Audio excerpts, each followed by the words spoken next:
In this case, several of Hofstede's cultural dimensions help explain why Mr. X's proposed meeting guidelines were not well received. Mr. X's approach reflects a low context, low power distance and individualistic mindset, where structure, efficiency and clear turn-taking are considered normal in meetings. This is common in countries like Canada and Germany. However, many of the other cultures involved operate very differently. For example, Spain and Mexico score relatively high on collectivism and uncertainty avoidance.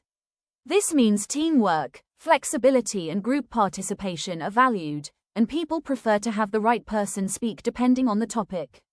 Their question about having different representatives shows they expect meetings to adapt to context, not be restricted by fixed rules.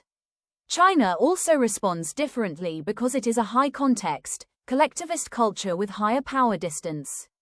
Interruptions or overlapping conversation can be seen as cooperative rather than disrespectful, especially when people are building shared meaning. Chinese representatives questioned why only one person should speak at a time because they are used to a more fluid and relational communication style.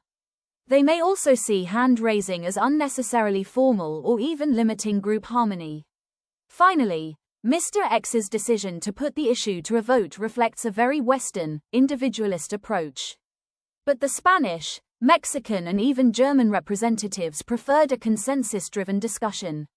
Germany, despite being low context, still values thorough analysis before making decisions, which explains why they agreed that the group should not rush. Based on these cultural differences, my suggestion for Mr. X is to avoid imposing a single communication style on all offices. Instead, he should aim for a hybrid approach that acknowledges different cultural expectations. For example, he could set basic guidelines for clarity, like muting microphones or using a shared agenda, while still allowing flexibility in who participates and how discussions flow. He should also encourage consensus building before voting, especially in culturally diverse teams.